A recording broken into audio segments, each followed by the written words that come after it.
الرحمن الرحیم زمونږه ګران مشر د قومي وطن پارټۍ د صوبایي چیرمن سکندر آیات خان شیرپاو او د هغه سره راغلي د هغه د صوبې د تنظیم مشران دلته ناست د قومي وطن پارټۍ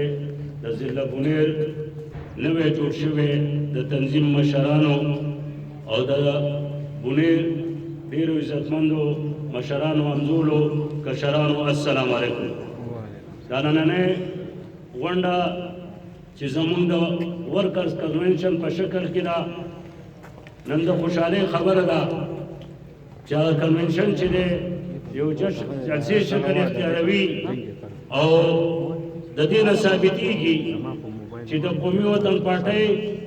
او د ملي رهبر آفتاب احمد خان شیرپاو سره او زمون صوبایي چیرمن سکندر حیات خان شیرپاو سره چې کم محبت دی ستاسو د هغې نه د اندازه لګي، ځکه چې نن سبا یخ هم دی وخ هم داسې دی، خو د دې محبت اندازه دا ده او د دې نه موږ دا احساس لرو او دا یقین لرو چې انشاءالله تعالی راتلونکي وخت کې به تاسو د قومي وطن د پارټۍ دپاره د خپل جدوجہد چې تیر مو هم کړی دی د هغې نه به نور زیات تیزوئ او راپورته کېږئ به او د خپل اواز چې دی د بونیر ګوټ ګوټ ته چې دی دا به رسوئ. وروڼو ځکه چې ننني حالات د حالاتو ته چې موږ نظر کوو د 15 کالو راسې یا د هغې نه مخکې چې په دې صوبه کې 15 کاله حکومت کړی او بیا مرکز حکومت لپاره تړون تړو، هغه خلکو به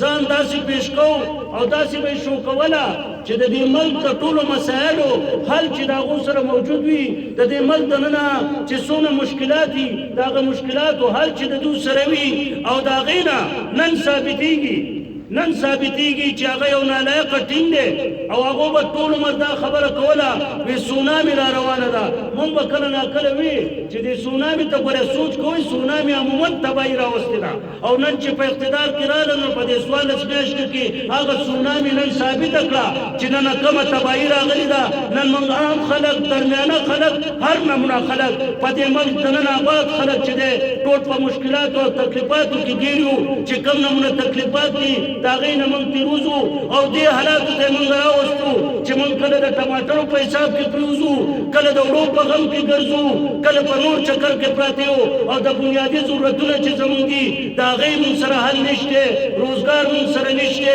بېروزګارۍ طرف ته خلک روان دی او هر انسان په سوچ کې ولاړ دی، هر انسان په سوچ کې ولاړ دی. د ده خیال دی چې دا انسان ما ته ګوري، زه دته سلام او کلام وکړم، هغه په خپل فکر کې داسې ولاړ دی چې په کوم طرف ته لاړ شم، څه چل وکړم، مشکلاتو ته چې نظر وکړي، فکر وکړي. نو د هغې حالاتو باندې چې موږ نن نظر لرو نو موږ ته پکار دی چې موږ سوچ وکړو او موږ د خلکو په دغه توکو او په دغه دروغجنو وعدو او په دغه خلکو باندې چرته اعتماد ورکړو چې کوم نه زموږ د مشکلاتو نه خبري، نه زموږ د مسایلو نه خبري. نن تاسو وګورئ، استاد په جنګ دی، ډاکټر په جنګ دی، کلرک په جنګ دی،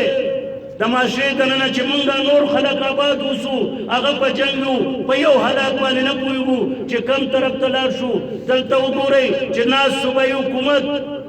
موږ د سوات او د بونیر خلک چې یو موږ یو خلک یو، موږ دا منو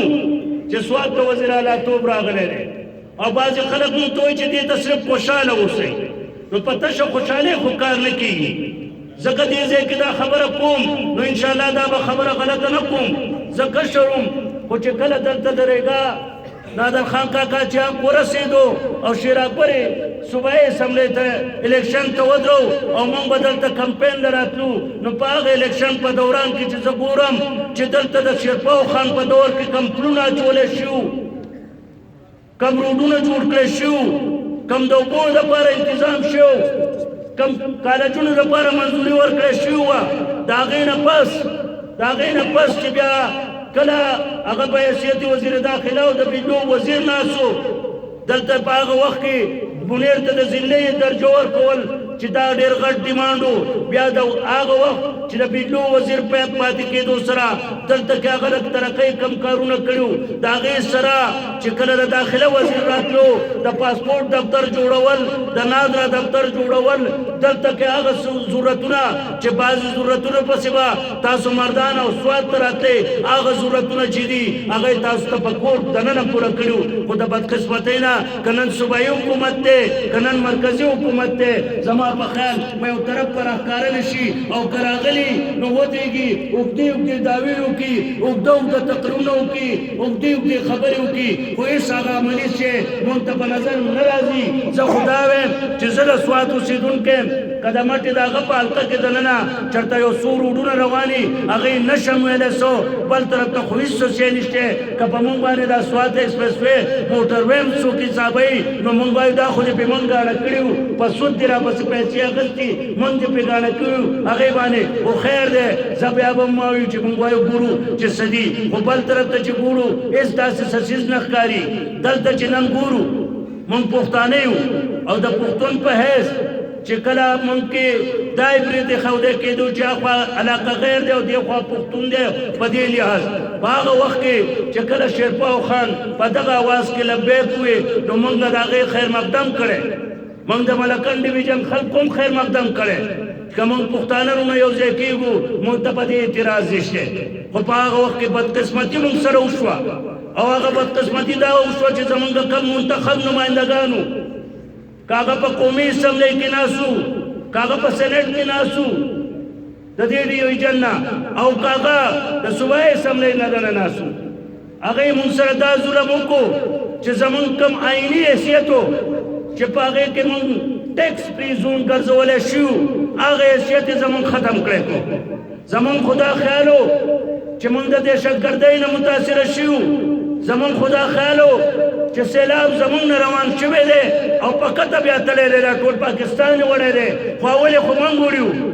زمونږ نه وروستو خلک پوه شوي دی او بیا تیاري کړې ده نو مونږ ته به هغې طرف ته توجه راکړی شي مونږ به مخکې روان دو بهو دپاره د ترقۍ او د خوشحالۍ طرف ته بهو دپاره زمونږ ترقیاتي کارونه کولو دپاره مونږ د روزګار موقع پیدا کولو دپاره مونږ ته کارخانې لګولو دپاره مونږ ته به هغه توجه راکړی شي. خو د بدو د قسمته هغه بیل چې پاس کو مونږ ډېرې چغې مو والې خو هغه بیل پاس کړی شو او دا یې وویلی شول چې 15 کالو دپاره مونږ ریلیف ورکړو هغه 15 کال یې ښووله اوس نه مونږ ته شروع ده د بجلۍ په بیل کې مونږ ته را روان دی ټیکس د ګیس په شکل چې کوم ځای کې موجود دی ټیکس را روان دی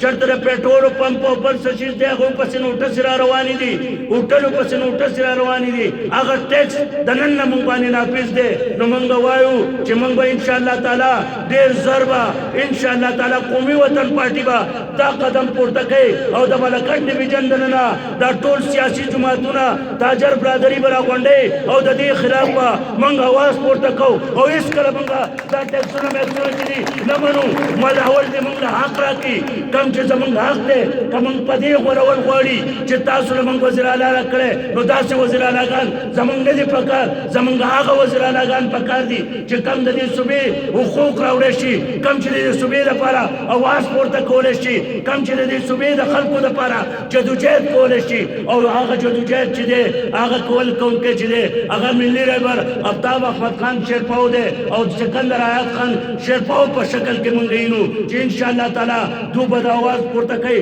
او قومي وطن پارټي د یوې طبقې پارټي نه ده د قومي وطن پارټي د ټولو پښتنو پارټي ده په قومي وطن پارټۍ کې هر غریب ته ځای شته په قومي وطن پارټۍ کې مزدور ته ځای شته په قومي وطن پارټۍ کې زمیندار او کسان ته ځای شته په قومي وطن پارټۍ کې ځوان ته ځای شته راپورته شئ یو اواز شئ یو چغه شئ او په دې لحاظ دی موږ یو موټی شو او د نن نه دی یو عهد وکړو د نوې جذبې سره او دا دې وګڼو چې دا پارټي زمونږ ده که کله موږ دا وګڼله چې دا پارټي زمونږ ده نو انشاءالله تعالی را روان وخت چې دی هغه ستاسو دی ستاسو دی مهرباني